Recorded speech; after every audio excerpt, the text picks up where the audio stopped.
पहले तो मैं आप सबको एक क्लियर बात बताना चाहता हूं कि जो अशोक चक्र है वो एक नेशनल एम्बलम है और ये सिर्फ स्टोन और पेपर की बात नहीं है।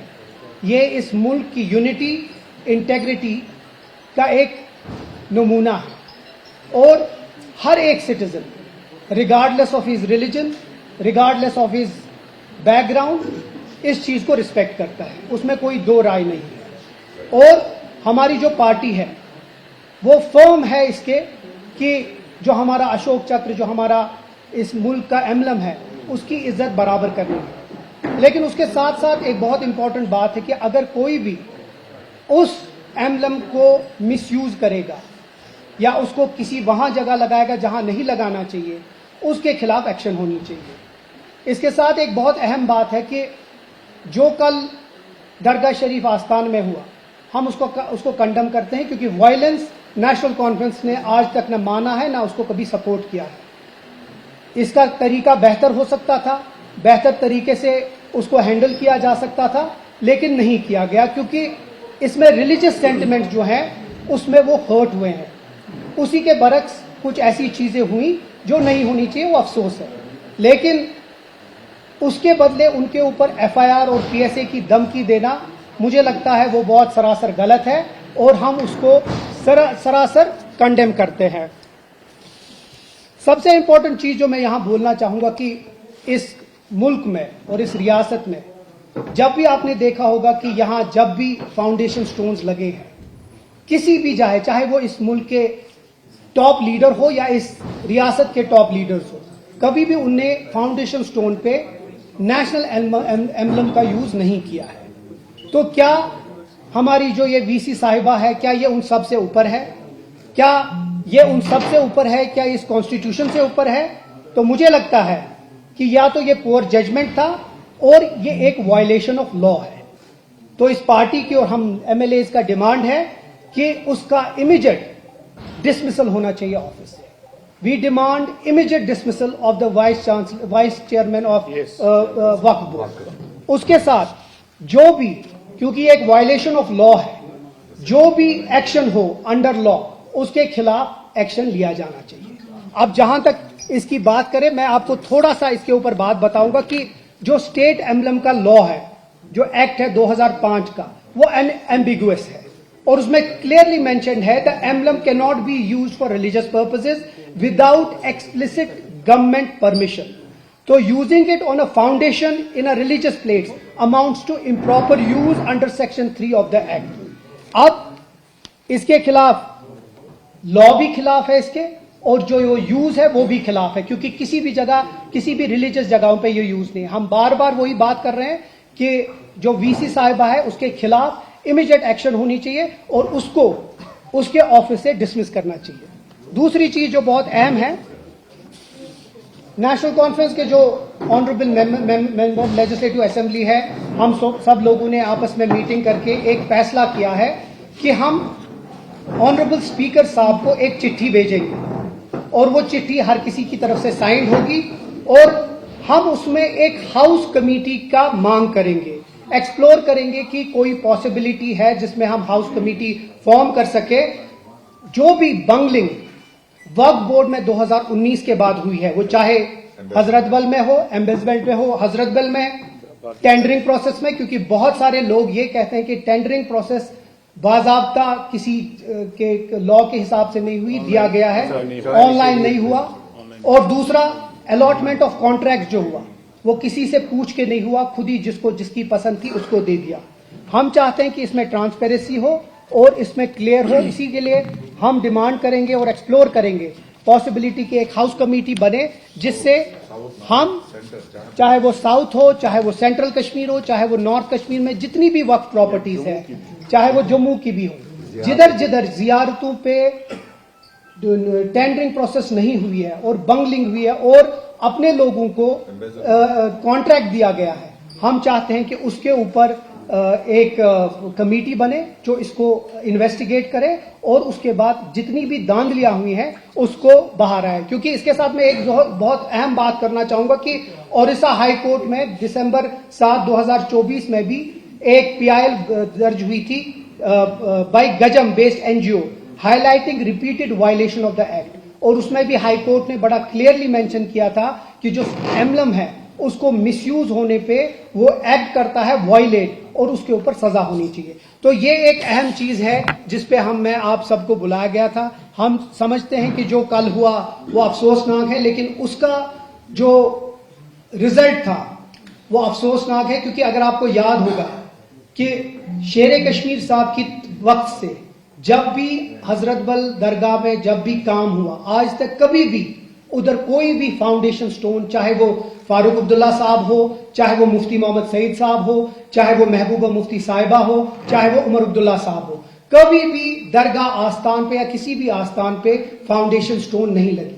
तो ये किस मकसद से किया गया? क्या जानबूझ के ये किसी तरीके से रिलीजियस सेंटिमेंट्स को हर्ट करने के तरीके से हुआ? उस चीज पे भी हमें गौर व फिक्र करनी है, और हमारी डिमांड होगी कि पुलिस इस पे एक्शन ले, मिसयूज और जो वायलेशन हुआ उस पे एक्शन ले, और जो कल वहां एक इंसिडेंट हुआ उस पे पीएसए की जो धमकी दी गई, उससे पता चलता है कि ये लोग सिर्फ इंटिमिडेट करना चाहते हैं और किसी तरीके से कश्मीर के लोगों को ये किसी तरीके से इंटिमिडेट करना चाहते हैं और गुंडागर्दी करना चाहते हैं, जो और सबसे बड़ी अफसोसनाक है, रिलीजियस सेंटिमेंट हर्ट हुए हैं। मैं फिर से वो बात को रिपीट करूंगा कि जो वायलेंस हुआ, जो वहां हुआ, वो होना नहीं चाहिए, लेकिन उसको सबको, पूरे कश्मीर को दहशतगर्द बनाना और उनको कहना कि ये दहशतगर्द और टेररिस्ट है क्योंकि ये रिलीजियस सेंटिमेंट हर्ट हुआ है। इसके बरक्स की वीसी साहिबा माफी मांगती कश्मीर के लोगों से कि एक रिलीजियस प्लेस पे उनकी सैंटिटी को ब्रेक किया, वो उनको दहशतगर्द करके उनके ऊपर पीएसए लगाने की धमकी देती है। हम उसका पुरजोर तरीके से मजम्मत करना चाहते हैं, और यही चीज ओपनिंग है। अगर किसी को कोई सवाल होगा, यहाँ हमारे कोलीग भी है, dismissal of vice chairperson, but it is under the jurisdiction of CM. तो आप किसको ये अपील कर रहे हैं कि उसको डिसमिस करने की? देखिए, क्योंकि ये सेंट्रल एक्ट की तरफ से है, वो जस्टिस साहब भी इसके ऊपर बात करेंगे। हम चाहते हैं, चाहे वो, क्योंकि ये एलजी के हिसाब से है, तो हम चाहते हैं कि जल्द से जल्द, क्यों only police is under my jurisdiction, rest all that is under the CM's office. देखिए, ये सेंट्रल वक्फ बोर्ड के अंडर आता है। जस्टिस साहब, आप जिस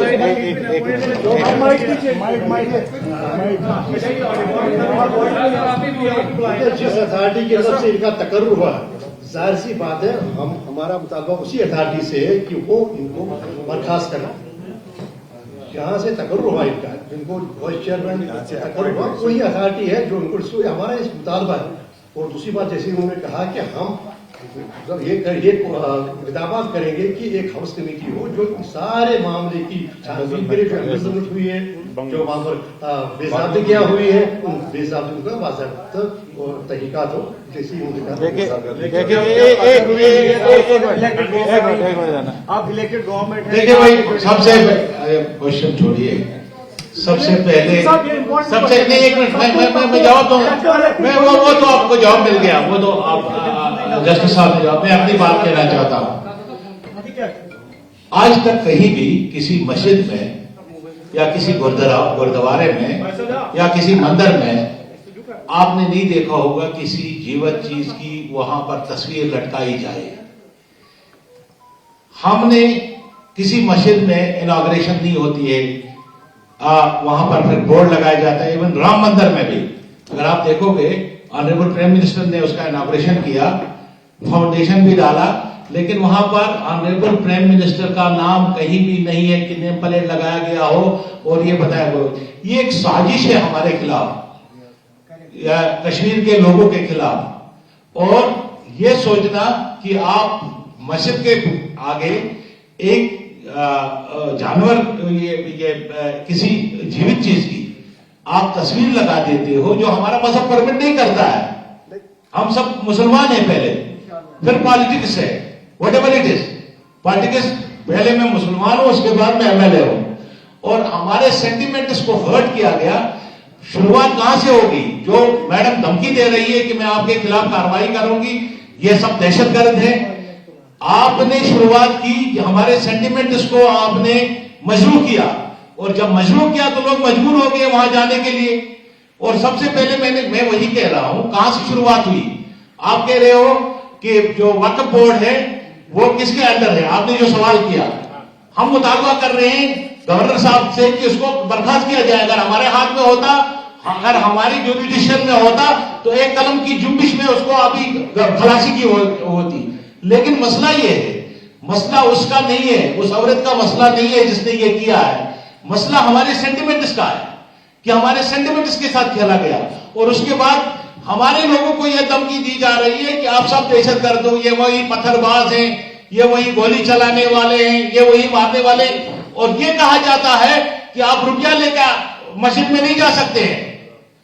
अब जिसको मजहब का पता नहीं, जिसको हमारे दीन का पता नहीं, जिसको ये पता नहीं नमाज कैसे पढ़ी जाती है, वो हमें ये कह रही है कि आप जो है मस्जिद में पैसा लेके भी नहीं जा सकते। तो हम भरपूर कंडेम करते हैं इस बात का जो उन्होंने किया है, और साथ साथ कंडेम करते हैं उसकी दूसरी बात का जो उन्होंने शाम को बैठ के ये कहा कि यहाँ के लोग, कश्मीर के लोग दहशतगर्द हैं, कश्मीर के लोगों पे यूपीए लगना चाहिए। तो ये बहुत गलत बात है, हम इसकी कंडेम करते हैं और गवर्नर साहब से दरखास्त करते हैं कि फौरी तौर उसको बरतरफ किया जाए। Yesterday, Vice Chairperson Waqf Board has alleged that it was carried by NC Goons. The vandalism was carried. Will NC ask for the counter FIR in this case? We have already asked for action against her. The point that we have repeatedly yesterday also said the same thing, that she has heard the sentiments of the people of Jammu and Kashmir. And what happened there was a spontaneous thing. They were nobody workers, they were ordinary Kashmiris who had gone there to offer their prayers.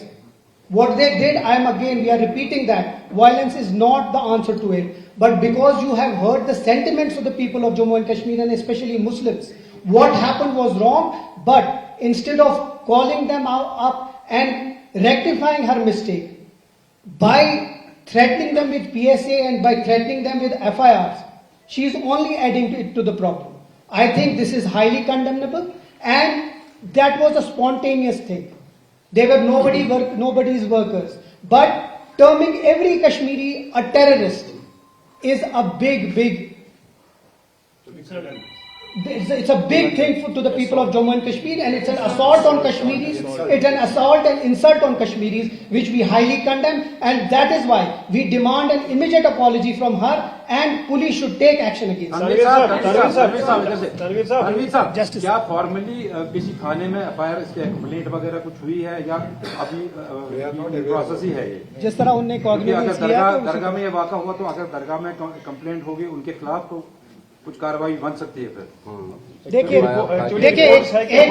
अभी हमें जितना हमें पता चला है कि एक FIR, open FIR हुआ है, हो सकता है वो एफआईआर उनके भी खिलाफ हो, क्योंकि उनने जो अशोक चक्र है उसका मिसयूज किया।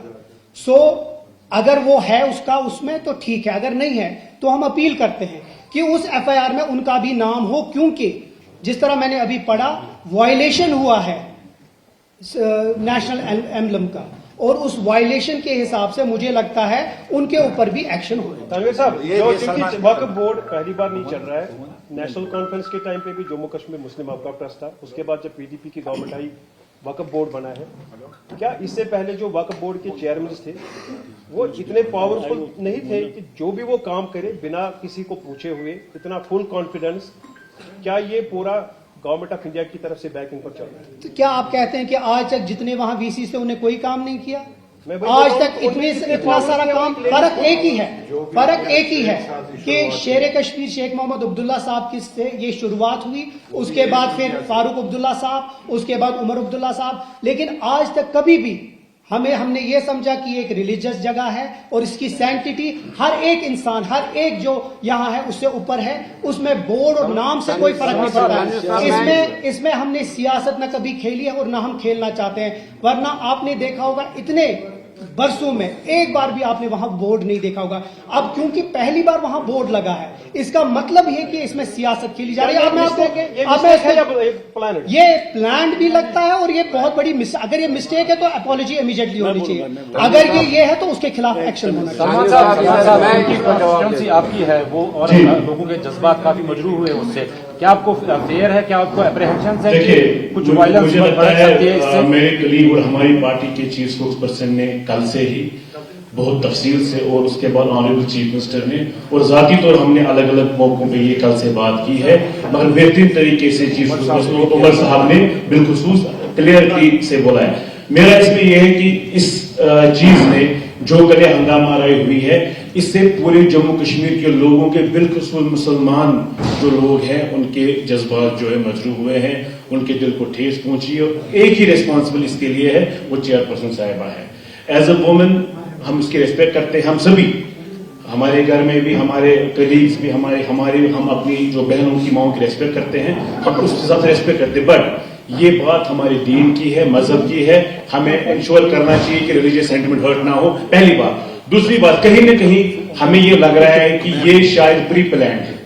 आज का जो माहौल है, मुझे लगता है, मेरी राय है कि इलेक्शन का माहौल है मुल्क में, किसी किसी जगह पे बिहार के इलेक्शन को दिमाग में रखा जा रहा है, एक फ्लेयर अप किया जा रहा है और कहीं ना कहीं इसको बिहार इलेक्शन के लिए एक्सप्लॉयटेशन का एक समा बनाया जा रहा है। तो इसका फायदा किसी और को हो जाए, लेकिन यहाँ के लोगों को दोस्त दबाव से FIR के नाम पे, PSAs के नाम पे दबाया जाए, नेशनल चैनल पे डिबेट बन जाए, आनंद रघुनाथन जैसे और बाकी जो इनके वहां ये जो 9 जो राइट विंग एक्टिविस्ट होते हैं, उनके लिए फॉर्डर बने ये। और औकाफ का जो पहले दिन से रहा है, जो तनवीर साहब ने बड़ी बेहतरीन तरीके से कहा और मैंने भी कल बहुत कसरत में कहा है, शेर कश्मीर ने खुद को वहां उस दरबार की खाक समझ के काम किया और खादिम समझ के काम किया है, आशिक रसूल सल्लल्लाहु अलैहि वसल्लम समझ के काम किया, और वही हर एक कश्मीरी करता है, इरेस्पेक्टिव वो किस पॉलिटिकल आइडियोलॉजी से है, इरेस्पेक्टिव किस पॉलिटिकल पार्टी से है, चाहे वो किसी भी अदर देन बीजेपी किसी भी पार्टी से हो, चाहे वो गुलाम नबी आजाद साहब भी क्यों न थे, जिनका हमने मेंशन शायद यहां भूल गए भी करना, वो उमर साहब का खास तौर पे, या महबा जी भी थी, शेर कश्मीर का जो प्रेसिडेंट था, जो शेर कश्मीर ने ट्रेडिशन स्टार्ट किया हुआ था, वहां नेम प्लेट नहीं लगना चाहिए। अगर वहां कोई आवाज है, अगर वहां कोई नाम है, अगर वहां कोई जहनियत है, तो सिर्फ रसूल पाक सल्लल्लाहु अलैहि वसल्लम का नाम गूंजेगा उस दरबार में, और किसी का नहीं, और किसी का नाम वहां नहीं होना चाहिए। हमारा कंसर्न यही है। मैं यही कहूंगा कि जो इसको पोलिटिसाइज कहते हैं, पोलिटिसाइज नहीं करना है। पोलिटिसाइज इन्होंने किया, इन्होंने दस्तारबंदी बंद की, जो हमारा ट्रेडिशन 100 सालों से है, आसान में दस्तारबंदी करना। इन्होंने ये समझा कि यहाँ नेशनल कॉन्फ्रेंस लोग जाएंगे, यहाँ बाकी सियासी पार्टियों के लोग जाएंगे, इन्होंने कंट्रोल किया। बीजेपी ने अपनी चेयरपर्सन साहिबा के थ्रू कंट्रोल किया यहाँ के रिलीजियस इंस्टीट्यूशंस को, चाहे वो जितनी दरगाहें थी। ये बहुत बड़ी बात है, ये समझने की बात है, ये छोटी मोटी बात नहीं है। तो क्या मसला है, क्या प्रॉब्लम है आपको? आपने वक्त का चेयरपर्सन किसी और को बनाया हुआ है, जबकि यह इलेक्टेड गवर्नमेंट है। Let honourable chief minister decide वक्त का चेयरपर्सन कौन होना चाहिए। Let elected government decide, let cabinet decide chairperson कौन होना चाहिए, सो दैट वो यहाँ के लोगों के उमंगों के हिसाब से काम करे। चाहे दस्तारबंदी करनी है नहीं करनी है, यहाँ के नुमाइंदे डिसाइड करेंगे। तो मैं अपने देखिए चीफ मिनिस्टर, मैं आखिर में कहूंगा क्योंकि तनवीर साहब ने कंक्लूड करना होगा, चीफ मिनिस्टर बहुत विजडमफुल आदमी है। हमने उनको कहा था अंदर जाएंगे, लेकिन चीफ मिनिस्टर ने काफी इंसिस्ट किया कि नहीं, अभी यहाँ काम चल रहा है, वो डिसेंट आदमी। और सबसे बड़ी बात आखिर में ये कहना चाहूंगा, दरगाह हजरतबल के बारे में पूरे आलम को, पूरे मुसलमान को, पूरे जम्मू कश्मीर के मुसलमानों को, बिलखुसूस नेशनल कॉन्फ्रेंस के बानी शेर कश्मीर ने, हमने जाने दी है इसके लिए, हमने एजुकेशन लड़ी है इसके लिए, जब मोई मुकद्दस चोरी हो गया था। तो इसके लिए मैं यही कहूंगा कि सियासी तमाशा बंद होना चाहिए, माफी मांगी जानी चाहिए, जिसे भी गलतियों की माफी मांगी जानी चाहिए। सियासत का अखाड़ा बहुत मिलेगा, सियासत के लिए हम तैयार हैं। शुक्रिया। कंक्लूड करो यार, कंक्लूड बस 1 सेकंड। ये सारे जितने भी आप यहाँ पे हैं, आपके लिए एक बात बताना चाहता हूँ। ये ऑनरेबल VC साहिबा ने खुद को दस्तारबंदी कराई, लेकिन जितनी ताजपोशी कराई, हर जगह पे ताजपोशी बंद कराई। जैसे सलमान सागर साहब ने आपको कहा, मैं कल ये मीडिया में देख रहा था, उसने खुद की ताजपोशी कराई। रूल इज फॉर एवरीवन, तो खुद के लिए एक रूल, दूसरों के लिए दूसरा रूल। तो मैं उस ऑनरेबल चेयरपर्सन से बोलना चाहता हूं, पूछना चाहता हूं कि ये रूल अगर सलमान साहब पे है, ये अगर तनवीर ऑनरेबल MLAs पे है, क्योंकि हर जगह पे ताजपोशी अगर की जाती थी वो हर पोलिटिकल पार्टीज की थी, तो खुद की करवाई, लेकिन बाकियों की बात की। दूसरी जो तनवीर साहब ने कहा एम्बेसडमेंट, और जहां पे भी ये एम्बुलेंस लगे हैं, जिस जिस जगह पे लगे हैं, हम डिमांड कर रहे हैं वो हर जगह उठा ली जाए, क्योंकि इसे रिमूव कर लें जहां पे भी है, चाहे वो साउथ कश्मीर में है, जम्मू में है, नॉर्थ कश्मीर में है, सेंट्रल कश्मीर में, वो हर जगह हम डिमांड करते हैं उनका रिमूवल होना चाहिए। और जितनी भी एम्बेसडमेंट हुई है उसका भी हिसाब रखना चाहिए। बिल्कुल वहां पे इन कम्युनिटीज हुआ करती थी, वहां इन जियारतों पे उनको इतना सरप्रेस किया, अंडर प्रेशर किया, उनको बात करने भी नहीं देते। इतना ज्यादा दबाव इस वक्फ बोर्ड ने आज की डेट में जम्मू कश्मीर के लोगों पे लिया है। इन पर्टिकुलर हजरत साकिब जैनुद्दीन वली साहब की बात करो, आप ऋषि साहब की बात करें, आप वहां के जायरीन से पूछे, आप वहां के जो इंतजामिया कमेटी रजिस्टर्ड थी by the government, then government, आप उनसे पूछे आप लोगों पे क्या क्या जुल्म हो रहे हैं आज के डेट में।